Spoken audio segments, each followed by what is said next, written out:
If chemicals once formed never changed, the world would be a very boring place. Our universe is enriched by the great principle that elements and compounds combine in chemical reactions to form new materials. In this lecture, I'm going to introduce two major aspects of chemical change. The first topic is phase transformations. This is the property of some materials to alter their atomic structure when they're subjected to heat or subjected to pressure or some other external influence.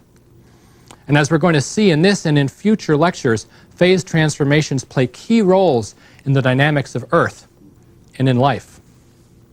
Then I'm going to introduce some of the many kinds of chemical reactions by which one group of elements or compounds transforms to chemical substances with totally new properties. This lecture then is the real meat of chemistry. Change is a hallmark of the material world. Wood burns, water boils, glue hardens, eggs cook, dead organisms decay. These obvious physical transformations reflect the change in arrangement of atoms and their chemical bonds. In the last lecture, we examined changes of state between solids and liquids and gases. We had the phenomenon of melting and freezing, boiling, and the like. By the way, all of these changes are the result of thermal vibrations of atoms. At lower temperatures, atoms and molecules don't vibrate as much. See, the atomic scale structure is so critical to properties. But as you go to higher temperature, atoms and molecules vibrate more and more until they become so agitated they become a liquid. And then those liquid molecules and atoms fly off and become a gas at even higher temperatures. And at the highest temperatures of all, a plasma forms because the gas molecules hit each other and strip off electrons. In this lecture, we're going to examine two other common ways of rearranging atoms. They're called phase transformations and chemical reactions. Now, many common substances occur in more than one arrangement of atoms. We saw, for example, that there are 18 different isomers of octane. Remember, that's the carbon-based molecule that has 8 carbon atoms and then hydrogens all around. So it's C8H18. So there are 18 different molecular structures for that compound alone. Now, the change of a substance from one atomic arrangement to another using the exact same collection of atoms, particularly from one solid form to another solid form, is called a phase transformation. One of the most dramatic examples of phase transformations is provided by the element carbon, element 6, which occurs naturally in two forms. It occurs in the common black form called graphite and in the extremely hard form called diamond. And these two compounds differ remarkably in their physical properties and their behavior. Soft black graphite is one of the softest materials known. It's used as a lubricant. It's the lead in your pencil, and as you write across a page, you strip off layers of graphite structure. It's so soft. But diamond is colorless. It's hard. Indeed, the hardest substance known, and yet it's composed of the exact same element, carbon. We now know that these differences are the result of the difference in crystal structure of these two forms. Graphite, soft graphite, primarily has van der Waals bonds holding layers together, and you can see those flat layers of carbon atoms in which each carbon is linked to 3 others in a planar arrangement. That's the low-pressure, soft form. And it's the van der Waals bonds that make it soft. Diamond, on the other hand, has a rigid 3-dimensional network in which every carbon is connected to 4 other carbons. This is an incredibly hard, incredibly strong structure because of this cross-linking, the 3-dimensional arrangement of bonds. And so diamond is the hardest known material. More than 200 years ago, scientists began to explore ways in which they might transform common graphite into diamond. And most of the early attempts, as you might expect, focused on extremely high temperatures. One of the pioneers in this work was Henri Moissan. He's the French chemist, the brave chemist who first isolated fluorine. Moissan used a carbon arc furnace, but to no avail. What he did was he had two graphite arcs, two electrodes, and he passed a huge current through that, causing flames and gouting fire at thousands of degrees. He hoped that diamonds would form in that flame, in that arc, but he found nothing. Indeed, it was not until the 1870s that geologists discovered the key to making diamond. Until the 1870s, diamonds were only known from gravels, from stream deposits, some of them in India, some of them in Brazil, some in South America. And these diamond deposits were just loose stones in the ground. But amazing discovery occurred in South Africa in 1866.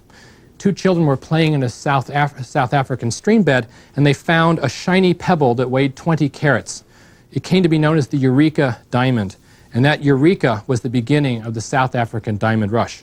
2 years later, an 83.5 carat stone called the Star of South Africa was found, and that triggered the major influx of miners scouring the South African countryside looking for the precious stones. Eventually, what they found revolutionized the diamond trade. They found the first examples of diamonds in their native rock, a rock called kimberlite.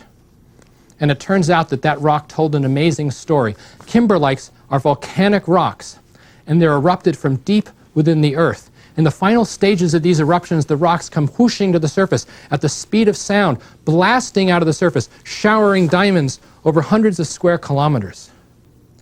In a few places, the plugs, the necks of these volcanic rocks, filled with diamonds and diamond-bearing material, are still in the ground, and that's where the great South African diamond mines, such as the Kimberley mine, were found. Geologists quickly realized that diamonds come from great depth in the earth, and that pressure is the key to its synthesis. Well, using theories that relate a material's structure to its stability, scientists were able to calculate what those pressures were. Not only does diamond require tens of thousands of atmospheres pressure, it also requires temperatures over 1,000 degrees to make the carbon atoms wiggle enough that they'll break bonds and reform from graphite to the diamond form. For decades, many people tried and many people failed spectacularly in their attempts to synthesize diamond from graphite at high temperature and high pressure. One example was James Ballantyne Hannay, a Scottish chemist who tried an intriguing way of approaching the diamond synthesis problem. He had gun barrels, and he packed them full of carbon-rich materials. He then welded the barrels shut and stuck them in a hot fire. Well, huge temperatures and pressures developed inside the gun barrels, but eventually the barrels exploded. So what Hannay did was went to larger and larger gun barrels, some of them up to several inches in diameter, which progressively exploded at higher and higher pressures with more and more violence. Indeed, his workmen were so afraid of this experiment that they may have actually seeded his experiments with a few diamonds, which satisfied the old man, who eventually gave up the pursuit. But Hannay did not make diamonds. Another bizarre attempt was made by Baltzar von Platen, a Swedish inventor, a mad genius he was called.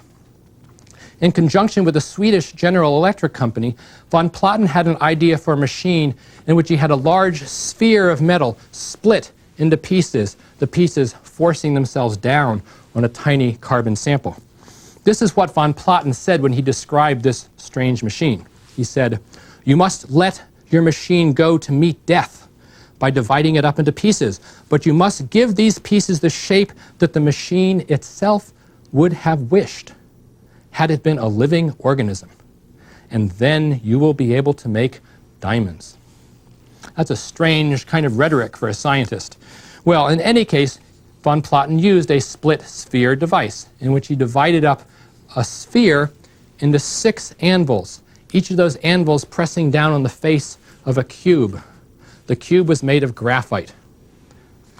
Each of these experiments then was jacketed in copper, immersed in a huge water tank, pressurized to thousands of atmospheres, and an inner core of thermite, a high-temperature explosive, was set off in order to generate the pressure and temperature needed to make diamonds.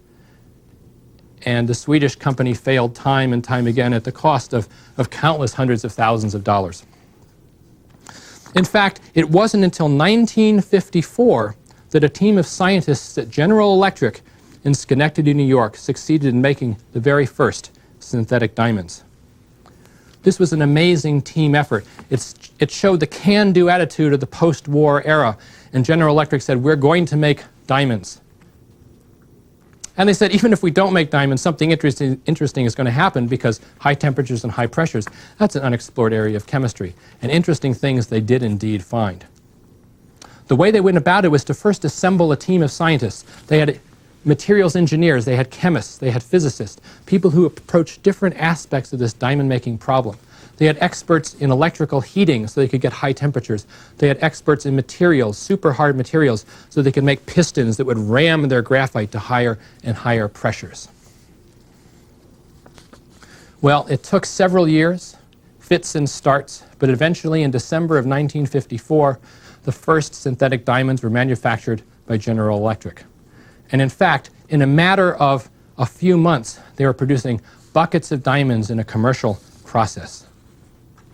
Today, diamond synthesis is a worldwide enterprise of vast proportions. Every year, more than 100 tons of synthetic diamonds are manufactured in plants around the world. That's more diamonds manufactured each year than all the gemstone diamonds that have been mined since biblical times combined. These synthetic diamonds are usually in the form of very fine-grained grit. This is a small sample of General Electric man-made diamond.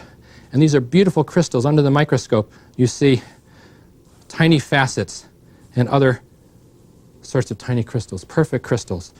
These abrasives are used to transform our society in subtle sorts of ways.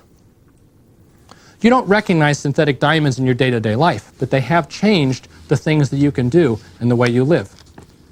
If any of you wear eyeglasses and have gone into an eyeglass store and come out an hour later with a pair of eyeglasses, that's diamond technology, because now diamonds are so cheap that any little store can have a diamond grinding tool. If you've ever walked by a roadway which is quietly being repaired rather than with big jackhammers that make all that noise and tear up the surrounding roadways, but surgically removed with a diamond saw, that's a diamond technology, because cheap synthetic diamonds are now available to everyone. You may have also seen some of the beautiful building stones that now adorn our cities. Granites that have been polished, other very, very hard rocks you never would have seen 25 or 30 years ago facing buildings, but now they're commonplace because you can cut and polish these stones with diamond. And indeed, you can have them on your kitchen counter, on your kitchen floor, a whole variety of new beautiful stones that never before were available for commercial use. Okay, let's shift our focus now from diamonds, which is the abundant element carbon, to another important substance, water. Solid water is remarkable for its many phase transformations. As temperature and pressure are varied, H2O, water, undergoes at least 10 different kinds of transformations to different crystal structures. Each of these different materials, all of them H2O, all of them solid in crystalline form, has a different arrangement of those H2O molecules. So they're different crystal structures with different properties. In a diamond cell, which I showed you last time, you can look through the diamonds and actually watch these crystals transform from one form to another to yet another. The phase diagram of water, which has pressure plotted against temperature, shows that in various pressure temperature regimes you have these different solid forms. This is a very useful device for scientists, because then you can predict at what particular temperature and pressure you want to study water, go to it, and see that crystal form. Well, not all phase transformations result in such drastic changes of crystal structure. I want to tell you about one of my very first research projects as a crystallographer, when I began to study crystal structures at high pressures. I was interested in a beautiful red mineral called gillespite. This very rare mineral of barium copper silicate is found only in a few locations, for example in California, but it forms magnificent square red crystals.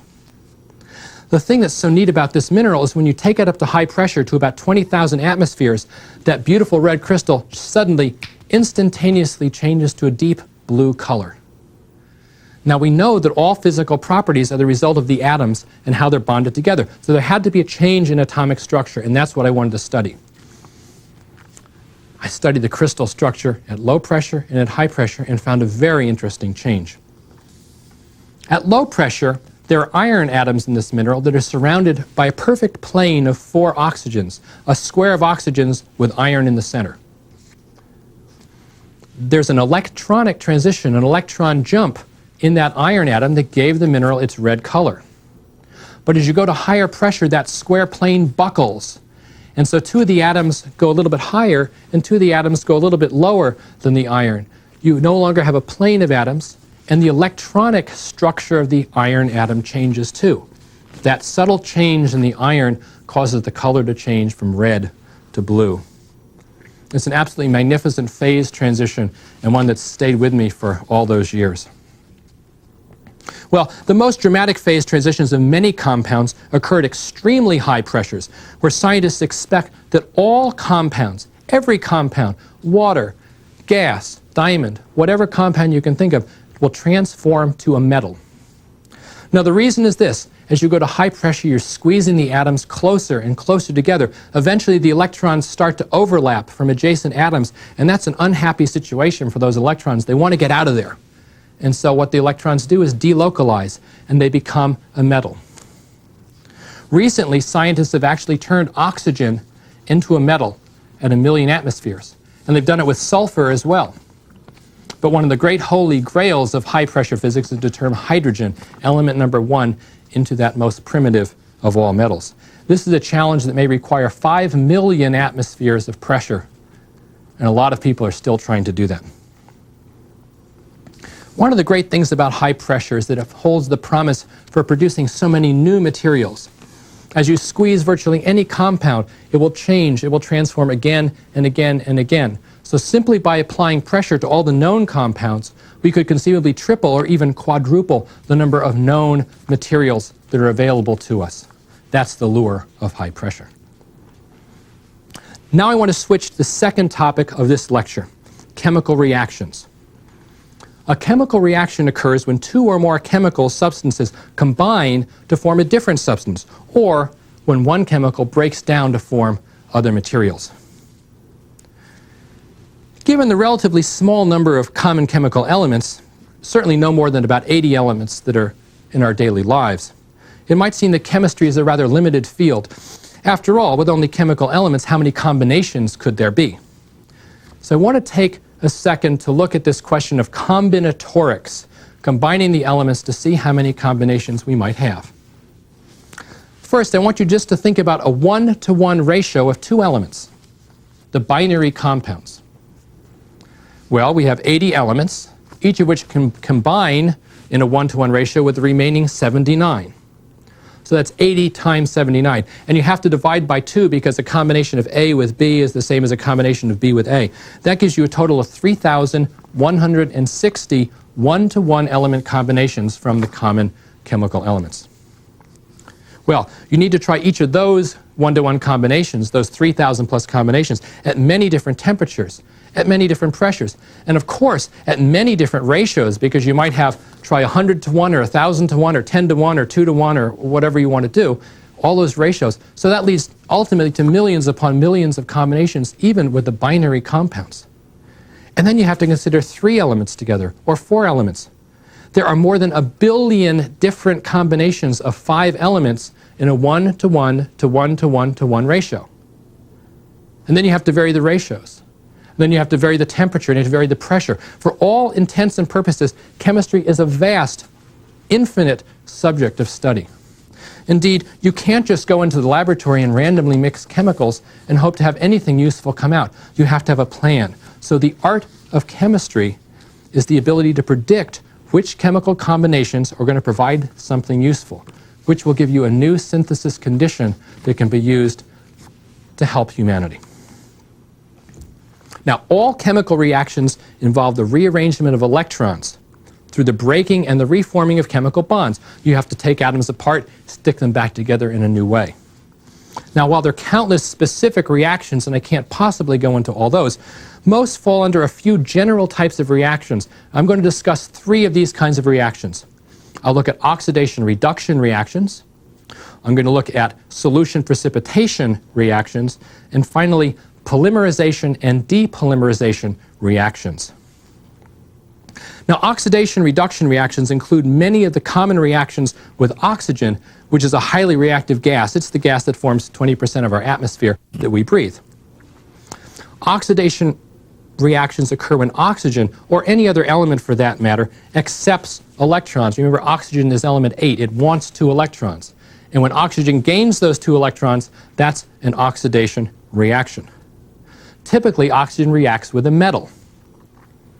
So, for example, if you have iron, a metal, iron gives up electrons, oxygen takes them, and you can form the chemical reaction called rusting.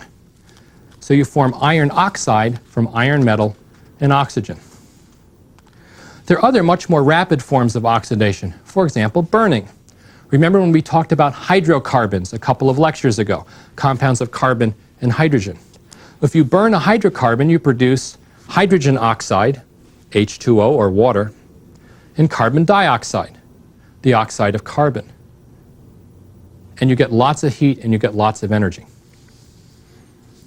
So all of these familiar oxidation reactions produce heat as a byproduct, and that's one of the reasons why they're very useful. Now, humans and other animals also use oxidation reactions. In fact, when we breathe in oxygen, we're able to gain energy by oxidizing various hydrocarbons that we eat as our food. There are other elements that undergo this kind of oxidation reaction too. Recall the dangers of fluorine, which is the most violently reactive of all elements. Fluorine, element 9, wants to gain 1 electron, and so it oxidizes almost anything. That's why fluorine gas is so dangerous, and it killed or injured so many early chemists who tried to study it. Okay, the opposite of oxidation is called reduction. It's just the opposite. It's when oxygen gives up electrons. Now, since we're such an oxygen-rich atmosphere, and since every oxygen atom wants electrons, reduction reactions don't often occur just in the normal atmosphere.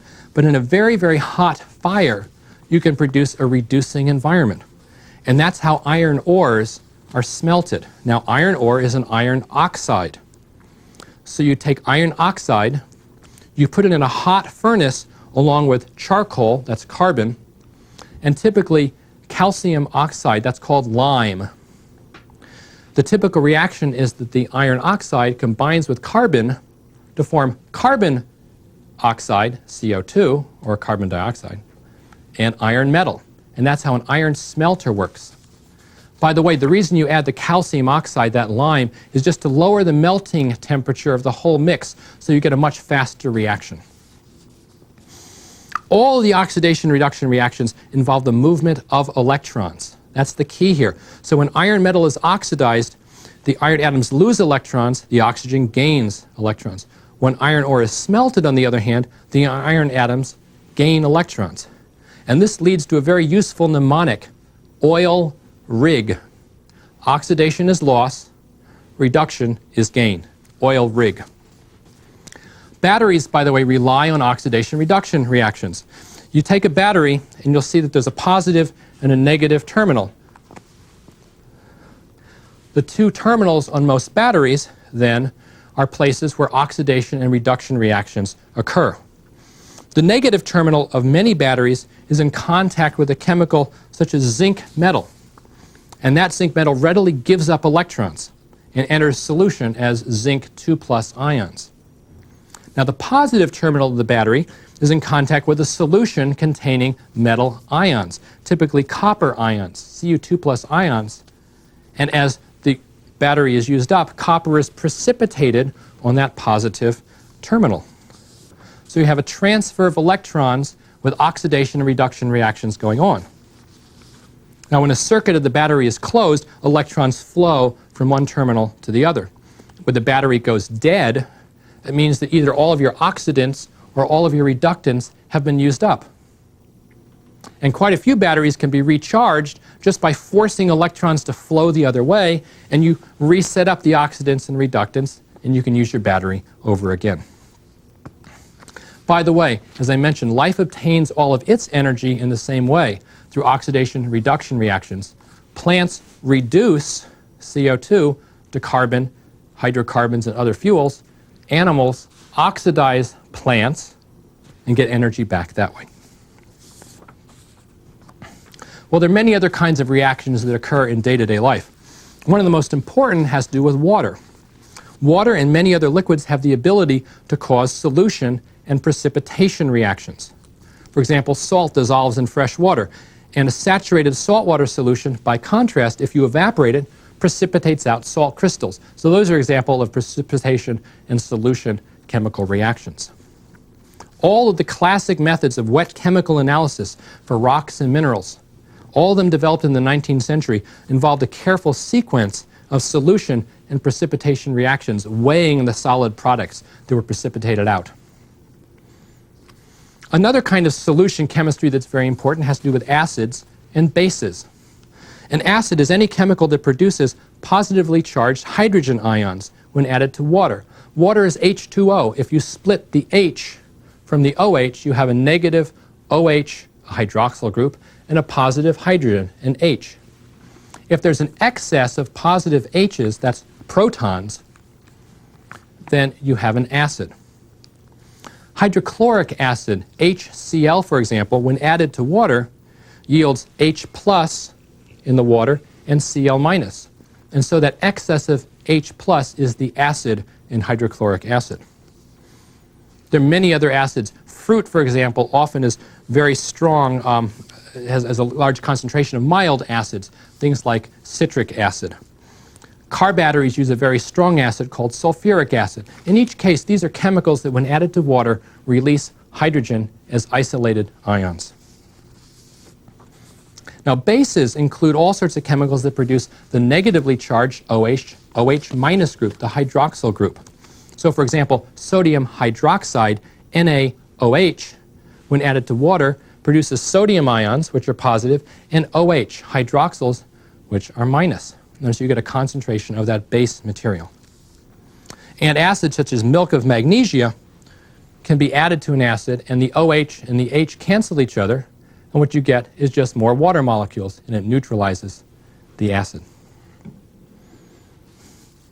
There's a pH scale, by the way, which measures the total acidity, total amount of base, and this is simply a numerical measure of how many hydrogens or OH there might be. The last kind of chemical reaction I want to talk about are called polymers.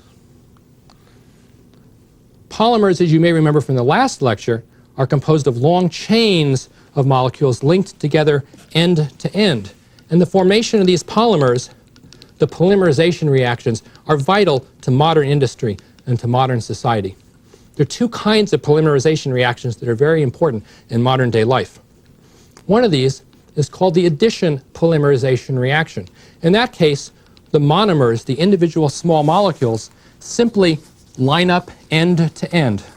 So you have A. When you start with individual small molecules, they become one long molecule.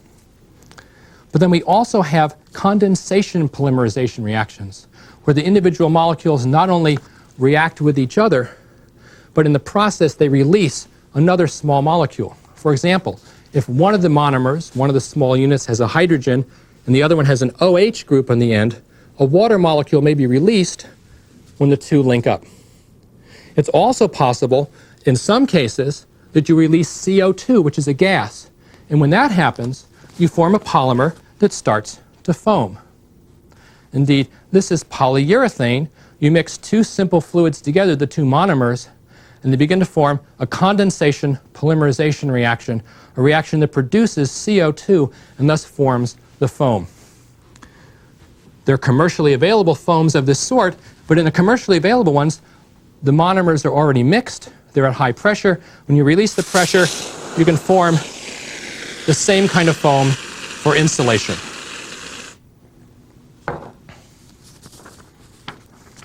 By the way, the breakdown of these kinds of polymers into smaller molecules is called depolymerization. That's an important part of cooking. Depolymerizing meat or vegetables is what happens when you turn tough meat or tough vegetables into soft, chewable sorts of foods. Museums often have to work very hard against depolymerization because old antique pieces of leather or paper or wood can often be destroyed by depolymerization. Well, in summary, this lecture we've seen that atoms rearrange themselves in two common ways to form materials with new properties. First, we have phase transformations, such as the transformation of graphite into diamond, and they involve the structural reorganization of atoms. And second, we have chemical reactions that involve the combination of several chemical substances into a new one, or the breakdown of a substance into several other chemicals. Well, we'll return to chemical reactions in a few lectures as we investigate the chemistry of life. But next, we examine the properties of materials.